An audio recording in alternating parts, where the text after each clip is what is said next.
आप सभी का स्वागत है। रुक करेंगे सीधे बड़ी खबर का, जहां पाकिस्तान के आर्मी चीफ मुनीर की गीदड़ भभकी सामने आई है। अमेरिका की धरती से भारत को गीदड़ भभकी आसिम मुनीर ने दी है। कहा कि सिंधु पर भारत ने बांध बनाया तो मिसाइलों से तबाह करेंगे।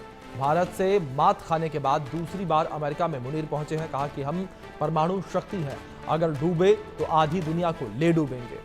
पाकिस्तान के सेना प्रमुख आसिम मुनीर ने अमेरिका की धरती से भारत को गीदड़ भभकी दी है। मुनीर ने कहा कि यदि भारत के साथ भविष्य में युद्ध होता है तो उसमें पाकिस्तान के अस्तित्व पर खतरा मंडराता है तो पूरे क्षेत्र को परमाणु युद्ध में झोंक देंगे। बता दें कि पहली बार ऐसा हुआ कि जब किसी देश के सेना प्रमुख ने अमेरिका की धरती से किसी तीसरे देश के खिलाफ परमाणु धमकी दी हो। अमेरिका के टाम्पा शहर में आयोजित डिनर में मुनीर ने कहा कि हम परमाणु संपन्न राष्ट्र हैं, अगर हमें लगा कि हम डूब रहे हैं तो आधी दुनिया को अपने साथ ले डूबेंगे। ऑपरेशन सिंदूर में भारत से बुरी तरीके से मात खाने के बाद अपनी दूसरी अमेरिकी यात्रा के दौरान मुनीर ने सिंधु नदी के नियंत्रण को लेकर भारत पर निशाना साधा। उन्होंने कहा कि हम भारत के बांध बनाने का इंतजार करेंगे और जब वो ऐसा करेंगे तो हम इसे 10 मिसाइलों से नष्ट कर देंगे।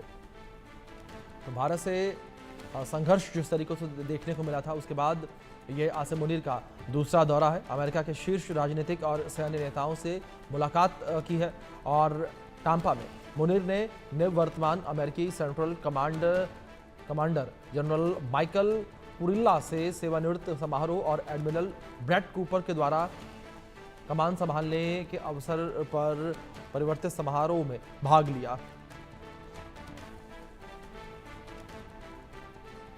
आसिम मुनीर का ये पूरा बयान सामने आया है, उनकी गीदड़ भभकी जिस तरीके से सामने आई है और अब जो है पूरे मामले को लेकर चर्चाएं होती हुई नजर आ रही हैं।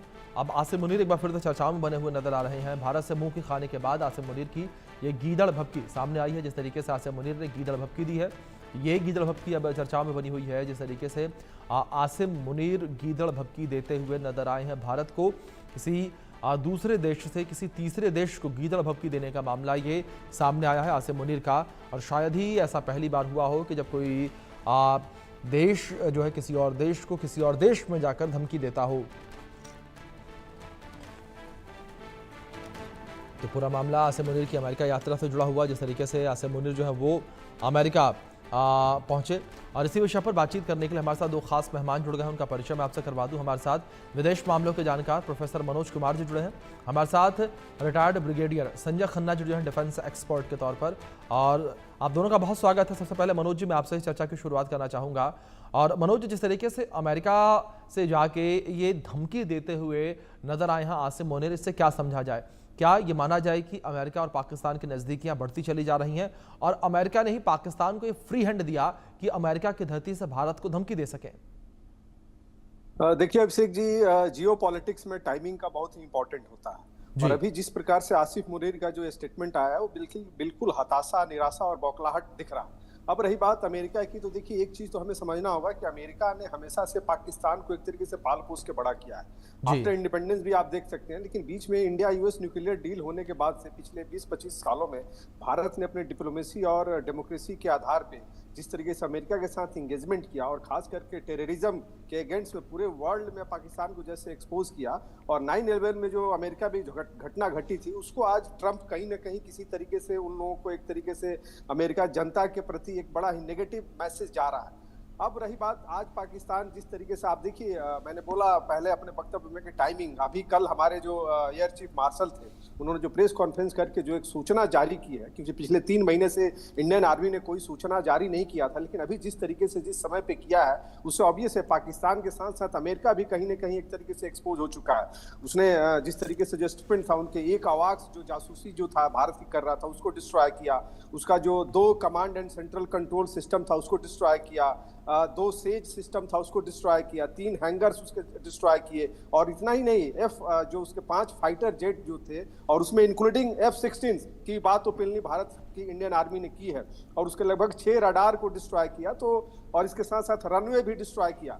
तो ये आप समझ सकते हैं कि पाकिस्तान किस तरीके से खलबलाया है और जिस तरीके से ये जो समय चुना है भारत इंडियन आर्मी ने, तो मुझे लगता है कि भारत ने पूरे विश्व को एक मैसेज दिया, जो एक ऑपरेशन सिंदूर के बाद से जो एक फेक नैरेटिव चलाने का प्रयास किया गया, और पूरे विश्व को ही नहीं, इवन भारत में जो विपक्षी दल हैं जिस तरीके से क्वेश्चन खड़ा कर रही थी मोदी सरकार के ऊपर, इंडियन आर्मी के ऊपर, तो मुझे लगता है कि उन सबको जवाब मिल गया। और ये कहीं ना कहीं इसी का नतीजा है कि आज आसिफ मुनीर वहाँ विदेशी धरती पे जाके बैठ के अमेरिका के इशारे पे, क्योंकि हम सबको पता है कि जो अमेरिका ने पूरे वर्ल्ड को कंट्रोल करने के लिए लगभग बहुत सारे जोन बना रखे हैं, आर्मी जोन बना रखे हैं, तो सेंट्रल जो कमांड है उसके, जो यूएस के जो माइकल कुरिल्ला है, उनका रिटायरमेंट होने वाला, उसमें उसको बुलाया गया है। लेकिन इसके पीछे का यही प्रेशर टैक्टिक्स है अमेरिका का, कि किस तरीके से हम भारत को एक तरीके से टैरिफ वाले इश्यूज पे हम कैसे उसको डाउन करें। लेकिन भारत नेशनल इंटरेस्ट को ध्यान में रख के हर लेवल पे सक्षम है, और ये अमेरिका बड़ी भूल कर रहा है। और मैं मानता हूं ये अमेरिका और ट्रंप को यहाँ पे अलग करके देखने की जरूरत है, क्योंकि अमेरिकन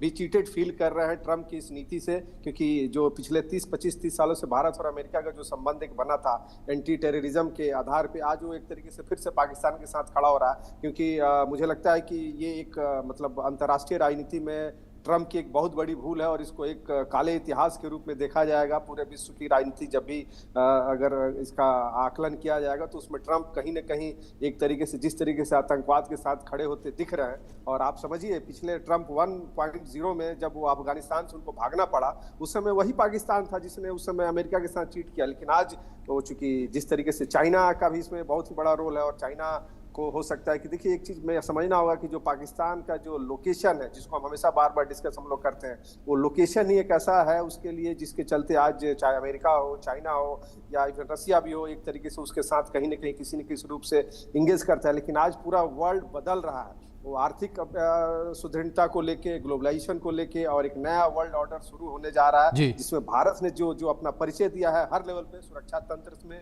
सामरिक तंत्र में, अंतर्राष्ट्रीय राजनीति में, और जिस तरीके से मोदी जी के नेतृत्व में पूरे वर्ल्ड में अपने आप को स्थापित किया, वो कहीं ना कहीं अमेरिका को खटक रहा है। और उसी के तहत बिल्कुल बिल्कुल मनोज जी, और जिस तरीके से अमेरिका की साख विश्व में कम हो रही है, उसी का नतीजा है कि जिस तरीके से डोनाल्ड ट्रंप बौखलाए हुए नजर आ रहे हैं।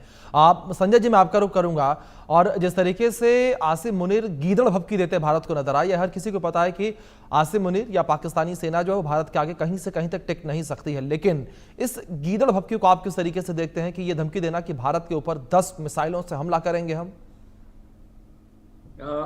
ये आपके सवाल का जवाब देने के लिए बहुत जरूरी कि हम पीछे जाएं। जी बिल्कुल। देखिए, हिस्ट्री में हमने देखा है 47, 65, 71, 99, 2016 जब हमने सर्जिकल स्ट्राइक की थी, फिर 2019 में बालाकोट में सर्जिकल स्ट्राइक की थी, और अब ऑपरेशन सिंदूर। तो ये सब और हर बार जीत हमारी हुई है, इसमें मतलब कोई दो राय नहीं है, स्पेशली 1971 में और अब ऑपरेशन सिंदूर में। इस वजह से जो पाकिस्तान में आज का मुझे नहीं पता, पर जब मैंने फौज ज्वाइन की थी तो उस टाइम पाकिस्तान के ऑफिसर जब ट्रेनिंग एकेडमी से पास आउट होते थे, तो उनको एक शपथ दिलाई जाती थी कि हम सन 71 का जो है बदला हिंदुस्तान से जरूर लेके रहेंगे। और इसी संदर्भ में जो है वो उनके दिमाग में एक चीज बैठाई गई। 1998 में दोनों देशों ने न्यूक्लियर ब्लास्ट किए थे, और उसके बाद क्योंकि पाकिस्तान को पता था कि वो कन्वेंशनली हमारे खिलाफ जो है टिक नहीं सकता है, पर न्यूक्लियर ब्लास्ट करने के बाद जो है अब दोनों देशों के पास न्यूक्लियर वेपन हो गए, जो कि एक्चुअली बहुत ज्यादा तबाही मचा सकते हैं अगर उसका इस्तेमाल किए। और वही चीज का ये जिक्र मुल्ला मुनीर कर रहे थे जी। 1999 में कारगिल का युद्ध हुआ, वो इसलिए हुआ क्योंकि मुशर्रफ जो है वो एक मुहाजिर थे, हिंदुस्तान से पाकिस्तान में गए हुए। मुहाजिरों को ज्यादा वहां पे रिस्पेक्ट नहीं दी जाती है, पर मुशर्रफ केपेबल थे उनकी आर्मी के लिए, तो उनको जो है चीफ ऑफ आर्मी स्टाफ तक जो है वो गए, और उन्होंने देखिए अपने आप को ट्रू पाकिस्तानी प्रूव करने के लिए जो कारगिल का युद्ध किया, जहां उन्होंने घुसपैठ कर दी थी।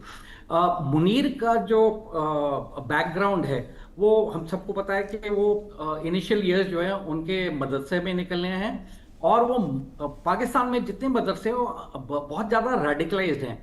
तो यंग एज में मुनीर के भी दिमाग में इतना रेडिकलाइजेशन भर दिया गया है कि वो आज तक उनके दिमाग में है। वो पंजाबी मुस्लिम हैं, तो अपने आप को समझते हैं कि बाकी कोई उनके सामने है ही नहीं, मतलब सोच की बात कर रहा हूँ, बहुत ज्यादा एम्बिशियस है। और ये हम अभी देख रहे हैं, इसके बारे में मैं 2 मिनट बाद चर्चा करूंगा। जी। उन्होंने जो है आईएसआई और मिलिट्री इंटेलिजेंस जो है उसके अंदर पाकिस्तान की, उसके अंदर उन्होंने सर्विस की है। वो सोशली बहुत ज्यादा कंजर्वेटिव है। वो चाहते हैं कि पाकिस्तान में जो है बच्चे वो सोशल मीडिया जी। पे ना आए और वेस्टर्न मीडिया को कॉपी नहीं करें। जी। और वो इंडिया को एक्सेप्ट नहीं करते हैं। वो बोलते हैं कि जो हिंदू हैं और हम मुसलमान, हम एक जैसे नहीं है, हमारे कस्टम अलग है, रिलीजन अलग है, हर चीज अलग है।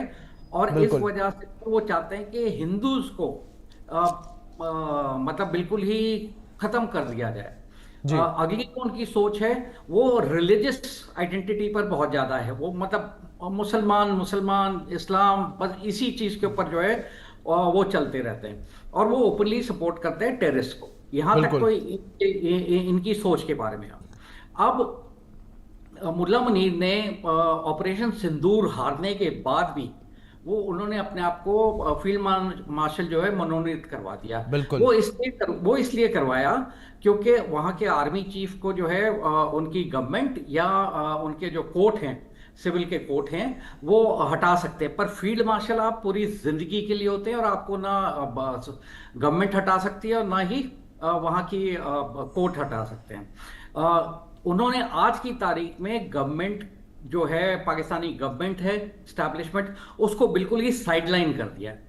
और ये आपको पता है कि ना वो शरीफ की सुनते हैं, ना जरदारी के साथ वैसे ही उनकी प्रॉब्लम्स चल रही हैं। इनकी किस्मत मैं बोलूंगा बहुत अच्छी है, क्योंकि जब ईरान और इजराइल का युद्ध हुआ था और अमेरिका उसमें, आपको पता है कि उन्होंने जो है वो टारगेट किए थे उनके फोर्दों पे, जो न्यूक्लियर स्ट्राइक्स करनी थी उन्होंने। तो उस टाइम अमेरिका को महसूस हुआ कि पाकिस्तान जो है बहुत जियो स्ट्रैटेजिकली लोकेटेड है, जो कि ईरान के पास भी है। इस वजह से ट्रंप ने इनको बुलवाया। इनको इनविटेशन नहीं गई, इनको बाय ऑर्डर बुलवाया गया वहां पे। और वहां उनको बताया गया कि भाई हम आपके जो बेसेस हैं, मिलिट्री बेसेस हैं, उसको अपने इक्विपमेंट और एयरक्राफ्ट के लिए हम इस्तेमाल करेंगे। आपकी जो एयर स्पेस है वो इस्तेमाल करेंगे। उसके अंदर मतलब वो जब भी हम चाहेंगे हम इस्तेमाल करेंगे। और पाकिस्तान के जो काफी स्पाइस जो हैं वो अफगानिस्तान में भी है और ईरान में भी है। तो उसका फायदा ट्रंप साहब उठाना चाहते थे कि ह्यूमनेंट जो है ईरान के बारे में उनको मिलती रहे। ऑपरेशन सिंदूर के बाद हमने जी। जब ये पॉज किया हुआ है, जी। तो उस टाइम ट्रंप साहब जो है वो दिखाना चाहते हैं कि वो पाकिस्तान की तरफ है, क्योंकि उनको पता है कि हिंदुस्तान ने क्या हाल किया है।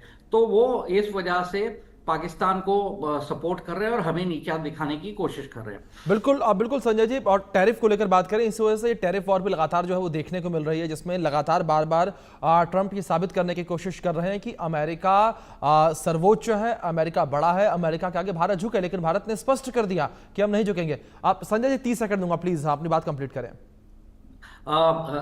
देखिए, तो उसके बाद जो है जैसा ट्रंप साहब ने वो स्टेटमेंट, वो ट्वीट कर दी थी जी। कि 5 जहाज जो हैं गिराए गए। उन्होंने ये जी। नहीं बोला पाकिस्तान का, हिंदुस्तान का, पर हमारे लोग जो हैं, जो पॉलिटिकल स्फीयर में, वो ये बोलने लगे कि जी हमारे यहाँ जहाज कैसे गिर गए, आप इसके बारे में बताइए। और दूसरा ये जो हमारा ट्रेड टॉक आगे नहीं बढ़ रहा था। जी। तो इस वजह से ट्रंप बहुत ही ज्यादा गुस्से में थे, क्योंकि प्रधानमंत्री बिल्कुल एक रॉक सॉलिड वहां पे